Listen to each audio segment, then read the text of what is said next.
राधे राधे दोस्तों। तो मैं ये बता रही थी, मैंने आपको ये बताया था कि मैं जो है हर जगह गई, दिल्ली के हर कोर्ट में गई इंसाफ मांगने के लिए, और मुझे कहीं भी इंसाफ नहीं मिला। मैंने अपने पुलिस थाने में भी रिपोर्ट लिखाई, सब कुछ किया मैंने, लेकिन कुछ हासिल ही नहीं हुआ मुझे। तो फिर मैंने हार मान ली, मैं चुप हो गई। मेरे गुरु महाराज जी तो थे ही मेरे पास, पास का मतलब ये नहीं मेरे पास थे, मतलब उनका ज्ञान तो था ही मेरे पास। गुरु महाराज जी तो हमारे करोड़ों अरबों की भीड़ में रहते हैं, तो वो कैसे मिलेंगे आपको। लेकिन ये है कि जो सच्चे गुरु होते हैं और जो समय के महापुरुष होते हैं, वो हमेशा अपने भक्तों के साथ ही रहते हैं। इसलिए ही शायद मैं आज जीवित हूँ कि मेरा बाल भी बांका नहीं हो पाया। फिर एक दिन खबर आई मेरे पास, खबर ये आई मेरे पास कि वो आदमी बहुत बीमार है। मैंने उसे फ़ोन किया, पता चला कि उसको जो है पथरी हो गई है, पथरी हो गई है। दूसरे दिन उसका फिर फ़ोन आया कि उसके कैंसर भी हो गया है। फिर ऐसी बातचीत चलती रही, फ़ोन पे ही चली बातचीत जो है, मतलब कि जो है घर नहीं गई मैं। फिर उसने उसका जो शरीर देख रहे हो आप, जैसे ये मेरे हाथ है ना पतले पतले, ऐसा शरीर, मतलब कि उसके हाथ पतले हो गए और नीचे का शरीर पूरा जो है उसका इतना मोटा मोटा हो गया। फिर उसने मुझे बताई ये सिचुएशन कि मैं 6 महीने से बिस्तर पे लेटा ही नहीं हूँ मैं। मतलब कि इतनी बुरी दुर्दशा उस आदमी की हुई ना। उसने ये बताया कि मैं 6 महीने से बिस्तर पे लेटा ही नहीं हूँ, सिर्फ बैठा ही रहता हूँ एसी में। ये उसने मुझे बताया। तो मैं यकीन मानना कि उसने मेरे साथ इतना बुरा किया, लेकिन फिर भी मेरा दिल रो पड़ा, क्योंकि मनुष्य मैं भी हूँ, मनुष्य वो भी है। हाँ, मैं जानती हूँ कि उसने मुझे कष्ट दिए और मुझे दुख पहुँचाया उसने।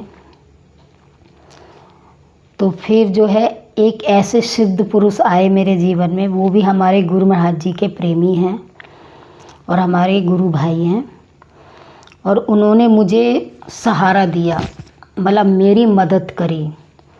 उन्होंने जब मेरी मदद करी तो उन्होंने मुझे कहा कि अभी समय नहीं आया है कि आपको वो चीज़ मिले। तो मैंने कहा ठीक है। फिर उन्होंने एकदम अचानक से 10 दिन के बाद बताया मेरे को कि अब तुम्हारा समय आ गया है, अब वो तुम्हें घर मिल जाएगा, अब तुम जाओ वहाँ पे। तो उन्होंने मेरे को एक आदेश दिया और मैं सीधी घर के अंदर चली गई। हाँ, मेरे घर जाने से पहले क्या चमत्कार हुआ कि वो कुतिया ही मर गई, जो उसने मुझे डराने के लिए मतलब पाली थी, वो मर गई। अब मैं चली गई वहाँ पे। जब मैंने देखा वहाँ पे, तो यकीन माना मैं पूरे 1.5 घंटे तक अपने मंदिर के आगे, जो मैंने मंदिर अपने घर में सजाया था, 1.5 घंटे तक लगातार मैं रोती रही, मेरे आंसू नहीं रुके। मैंने कहा प्रभु, इसे मैं क्या दंड देती, दंड तो स्वयं आपने दे दिया इसे ऐसा कि ना ये मरने में है ना ये जीने में है। उसकी माँ भी उसके पास थी और उसके पैरों से जो है मवाद टपक रहे थे, दोनों पैरों से, मतलब जांघों से। तो मैं जब गई तो 1.5 घंटे तक रोती रही। आखिर उसकी माँ को उठ के आना ही पड़ा मेरे पास कि अब चुप हो जाओ, कितना रोगी।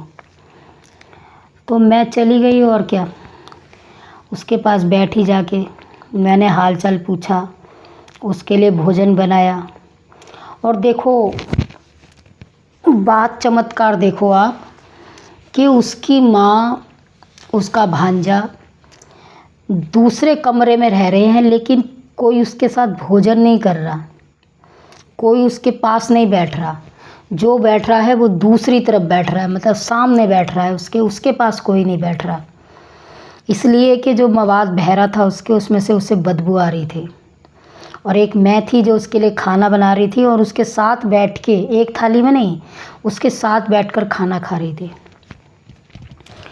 लेकिन वो आदमी जो है उसकी आंखों में तो लगता है कि शर्म ही नहीं थी, शर्म नाम की होती ही नहीं चीज़ पंजाबियों में। तो उस आदमी ने एहसान नहीं माना कि ये औरत को मैंने इतने कष्ट दिए, इसके बच्चे को इससे दूर रखा, लेकिन फिर भी ये मेरी सेवा कर रही है। क्या बताऊं मैं दोस्तों कि उस आदमी की ऐसी हालत हो चुकी थी कि वो खड़े खड़े ही टॉयलेट कर रहा था और मैं उसके टॉयलेट को साफ़ करती थी। जो चादर गंदी होती थी उसे हम लोग फेंक देते थे, इतनी गंदी हो चुकी होती थी, उसे फेंक देते थे, धोते नहीं थे, फेंक देते थे हम उसे चादरों को। ऐसे ही करते करते जो है 15 दिन गुजर गए। मैंने 15 दिन तक उसकी हृदय से, परमात्मा जानता है या मैं जानती हूँ कि मैंने उसकी हृदय से सेवा करी।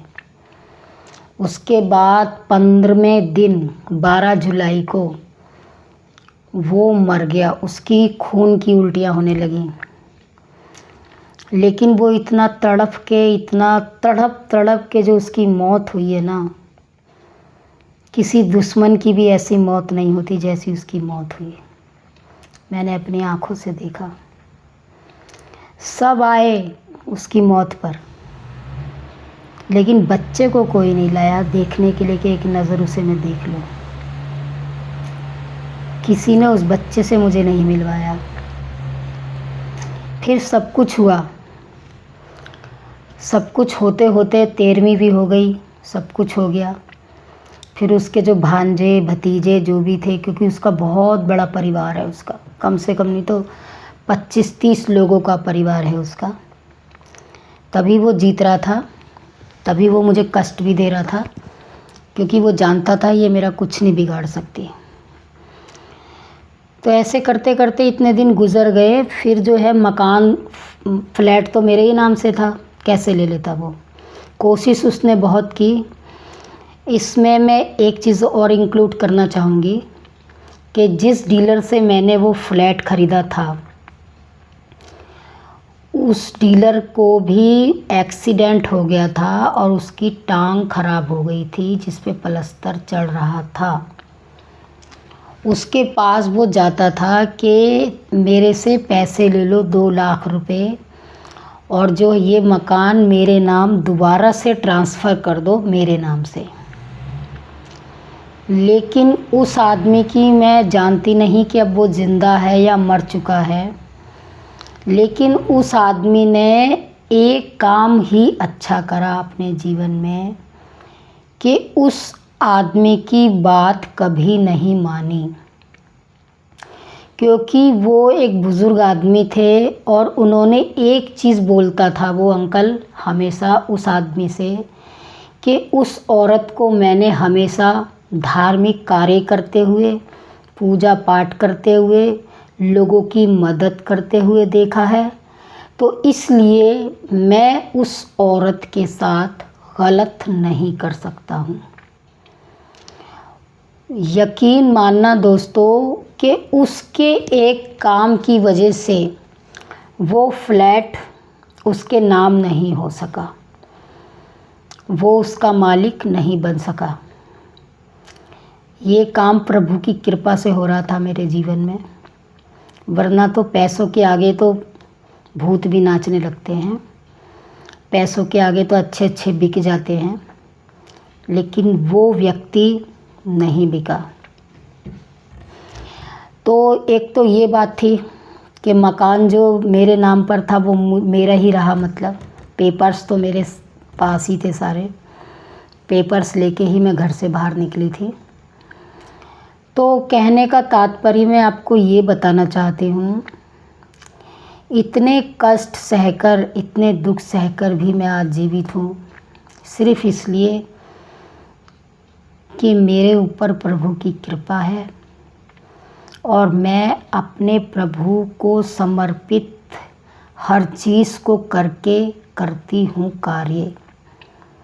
बाकी आपको नेक्स्ट वीडियो में बताऊँगी मैं आपको। अभी के लिए राधे राधे।